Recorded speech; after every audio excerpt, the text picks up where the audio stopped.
So, Lenny, people probably confuse data scientists like you with pollsters, and you guys obviously do different things. I wonder if there's like kind of a rivalry between the two of you, and more specifically, like why are data scientists great and pollsters bad?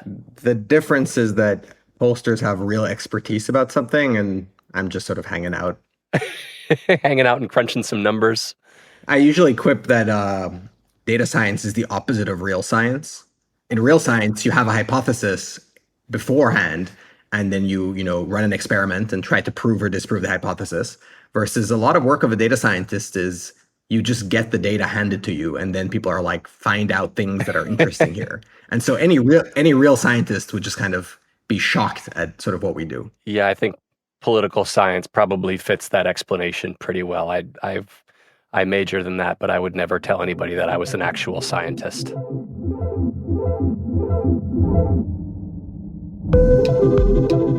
Welcome to the Campaign Moment. I'm Aaron Blake, senior political reporter and author of the Campaign Moment newsletter. It's Tuesday, August 13th. Today I'm talking to Lenny Bronner. Lenny's a data scientist who works on election models here at the Washington Post, including our great and relatively new polling averages tool, which I'd encourage people to check out. Hey, Lenny, thanks for joining us. Thank you so much for having me.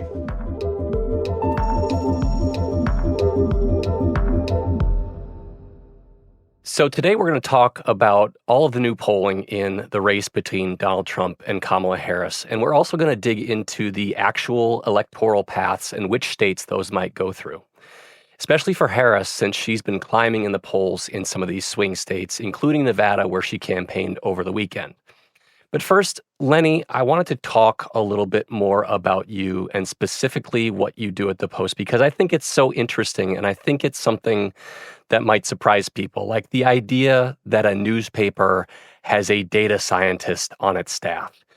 Can you talk about what your role is and kind of what you do on a day-to-day basis here at the Post? Yeah, absolutely. So there is a lot of election data in the US. There's obviously campaign finance data that comes in. There's voter registration data, who's registered to vote, what do we know about the people that are registered to vote in different states. So there is a lot of data that's associated with US elections. And so it really helps, newspapers like ourselves to have people that are able to work with this data. So that's the one aspect of what I do. And then there's a second aspect, which is sort of, I guess, more core to what we would think about a data scientist does, which is like election modeling. Primarily, my role through most of the last few years has been more focused on live election modeling. So that's basically trying to estimate where an election might be going based on early results.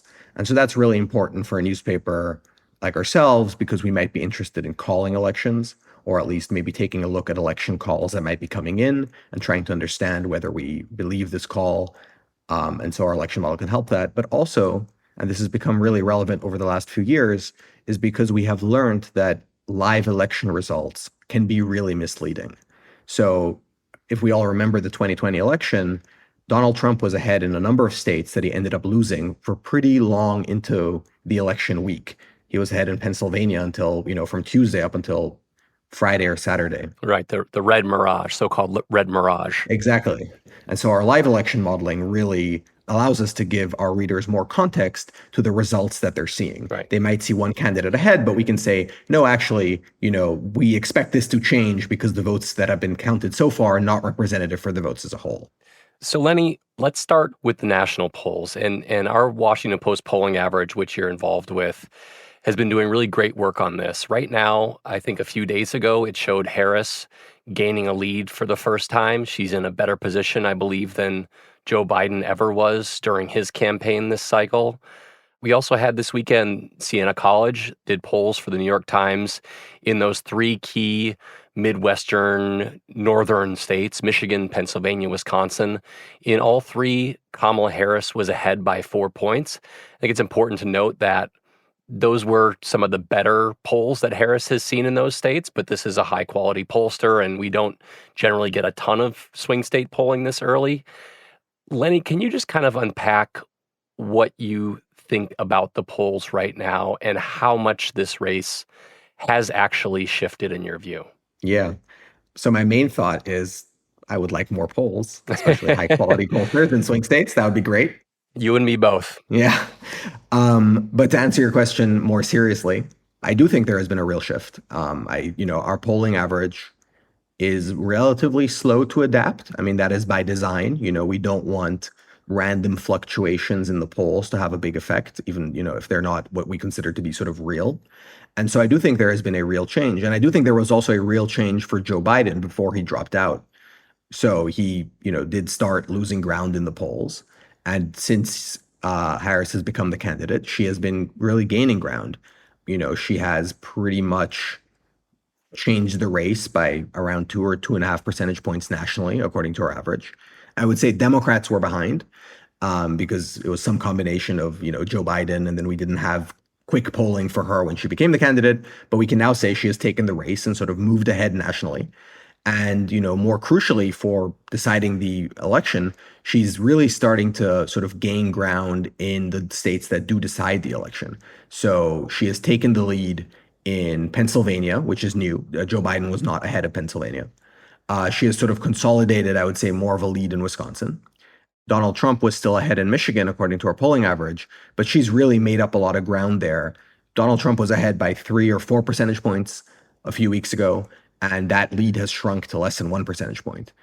And so there's been a real change. I mean, especially in the Midwest. And we haven't seen that much polling yet in the Sun Belt states. But Right, this is Nevada, Arizona, and Georgia. You're talking about the Sun Belt states.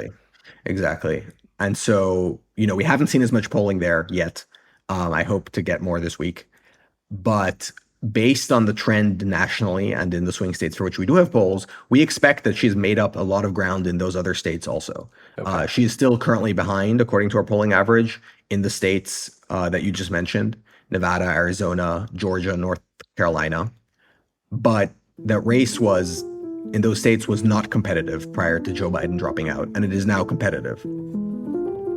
Let's take a quick break, and when we come back, we'll talk about the electoral map and some of these key swing states, along with what the paths to victories are looking like for both the Harris and the Trump campaign.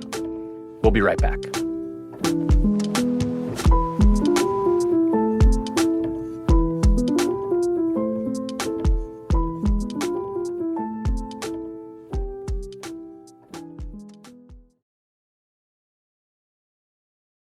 So, Lenny, I'll give you my take, and then maybe you can kind of give me your sense of things. But a few of the things that I've been struck by as I've been sorting through all of these polls, and of course, we have more national polling than swing state polling, but we're starting to get some more swing state polling.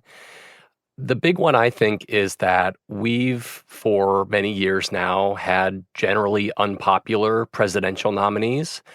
And what we see in Kamala Harris's numbers is she was kind of an unpopular vice president in line with those historically bad numbers for our presidents and vice presidents recently. But her numbers, her favorability numbers have really come up recently. And a lot of that is that she's doing better with some of these core demographic groups that Biden had been struggling with. So it's almost like these groups like, young people, Black voters, to a less extent, Hispanic voters, seem to be kind of predisposed towards Democrats, but they just didn't like Biden. And now that Harris has come into the race, they see somebody who's more kind of a viable option for them. Another thing that I think has been really interesting in the surveys, and I wrote about this last week, was the third party impact seems to be shifting. So before we had candidates like Cornel West, the independent, Jill Stein, the Green Party candidate, independent Robert F. Kennedy Jr., the combined impact of those candidates was pulling more from Biden.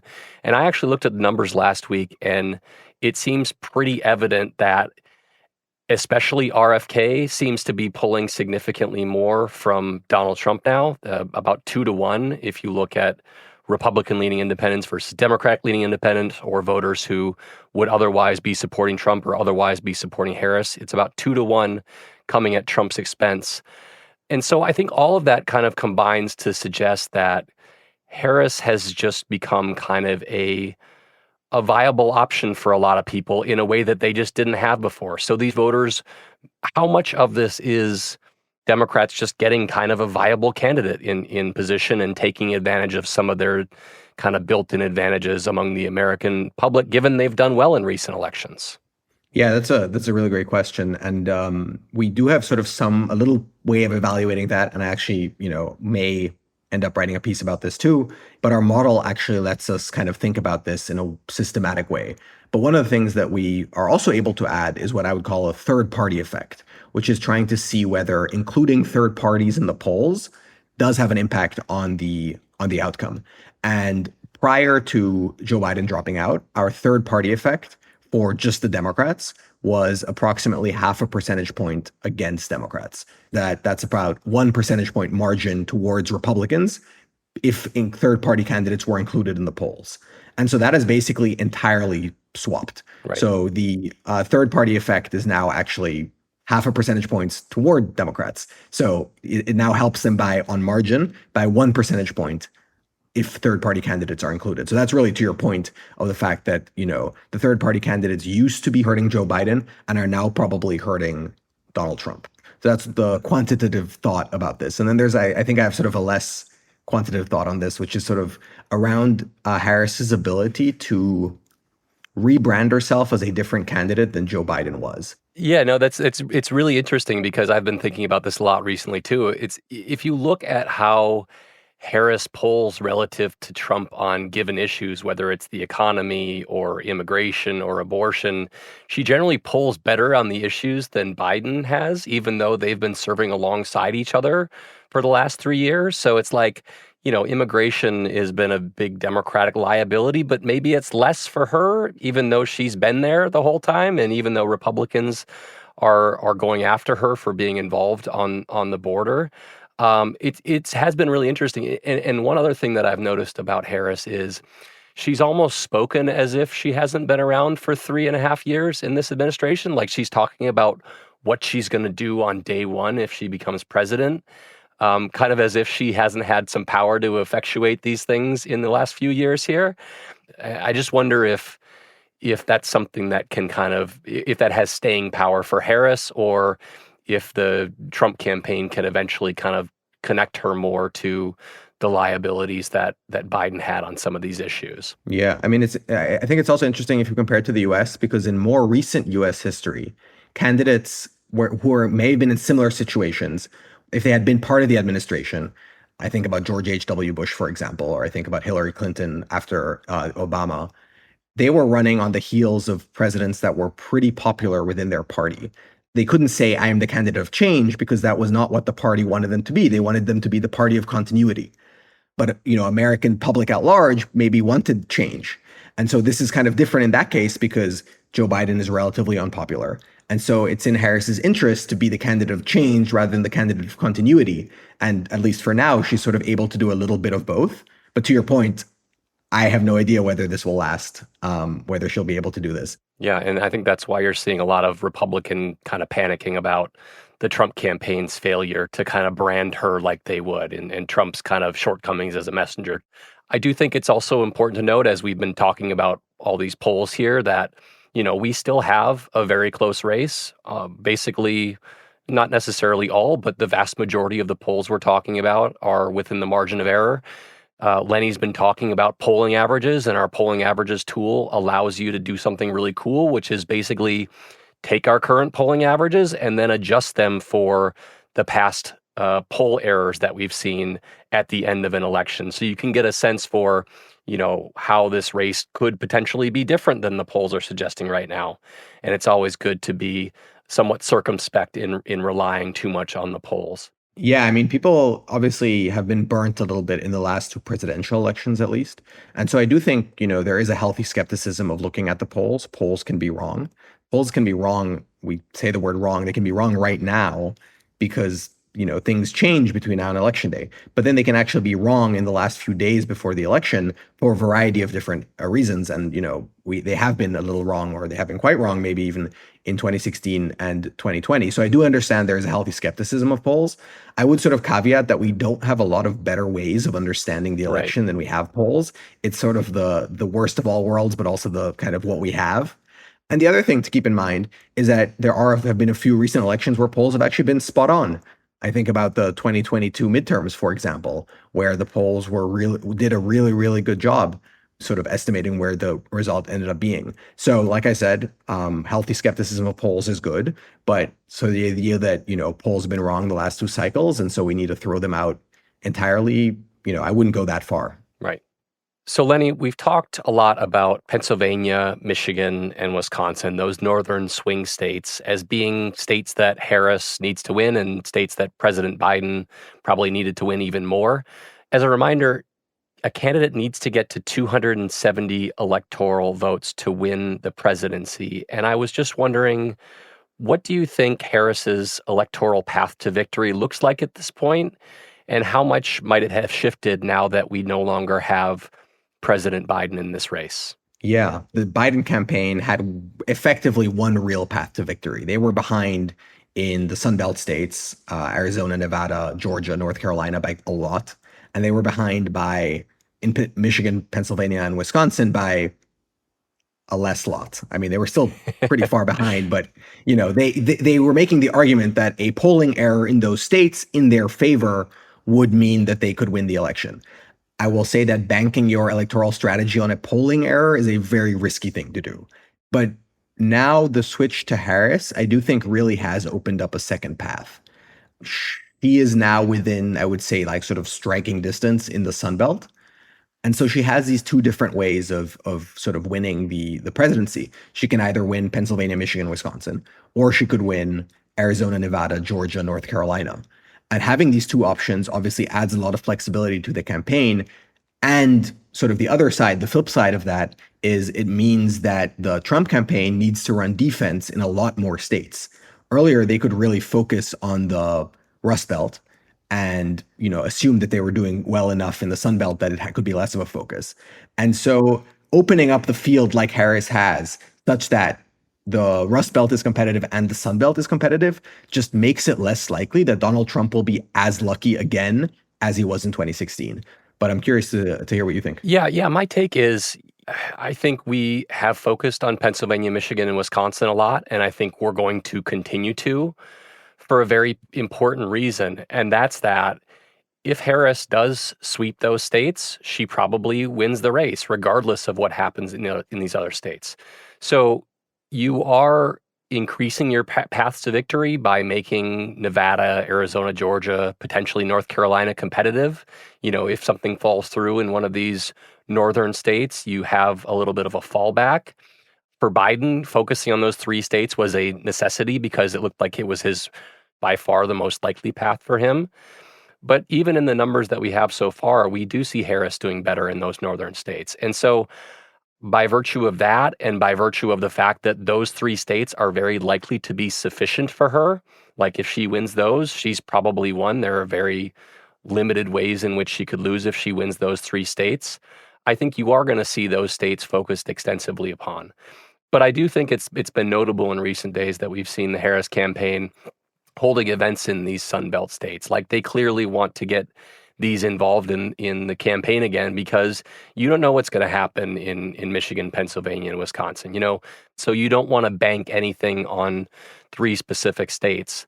What we're confronting now is probably kind of more of our traditional understanding of a race where you do have kind of 6 to 7, maybe 8 swing states and the candidates fight over those. But I'd still kind of see this as being a situation in which there is one clear, most likely track, at least for the Democrats to win this race, and Republicans are going to be focused on spoiling that track. Related to that point, and one last thing I wanted to get your thoughts on, Lenny, and this is just something that I'm kind of generally interested in because we've been talking so much in recent weeks about J.D. Vance, the Republican vice presidential pick, and of course over the last week about Minnesota Governor Tim Walz, who is now Harris's pick. You're somebody who goes over empirical data on these things and has a general sense. My question is how much does a running mate actually matter in a presidential race? Yeah, so there is some political science research on this, which suggests that the benefit is sort of half a percentage point in the home state of the vice presidential candidate. Minnesota and Ohio are spoken Right. for largely, it seems. Absolutely. So I both candidates picked vice presidential candidates from states that, are not that competitive. Obviously, Harris could have chosen someone, and there were candidates that were on the short list that came from states that might be really close. Josh Shapiro in Pennsylvania, Mark Kelly in Arizona. Mark Kelly, Arizona was decided by 10,000 votes or so in 2020. And so, if we say they might have half percentage point difference, that can actually have an effect in a state like Arizona. The same is true in Pennsylvania. But in general, they both pick candidates from states that are pretty safe for their parties. And so I do not think it'll matter a lot this time around. I do think now that Joe Biden has dropped out, and if Democrats go through the strategy of painting Donald Trump as sort of now the old candidate that might be too old to be president, then there may be the discussion around whether JD Vance is sort of in a position to be able to take over the presidency if it became necessary very quickly. And so maybe it would matter more than in some other elections. But I think for now, we're sort of at a point where we say, okay, on average, half a percentage point. Right now, we have no reason to think it matters anymore. Neither of those states are that competitive. So for now, I think we can say that it probably won't matter that much. So we're going to have to leave it there. That's it for today's episode. I want to thank you so much for coming on, Lenny, and nerding out a little bit with us. Anytime. Thank you so much for having me.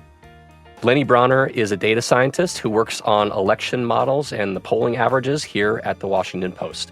And I'm Aaron Blake, senior political reporter. As always, please do subscribe to the Campaign Moment newsletter. You can find a link in our show notes and at postreports.com. And also make sure to follow and subscribe to the Campaign Moment podcast. Today's episode was produced by Trinity Webster-Bass and Laura Benshoff. It was mixed by Rennie Svirnoskiy, and it was edited by Lucy Perkins and Mary Jo Murphy. We'll see you later this week.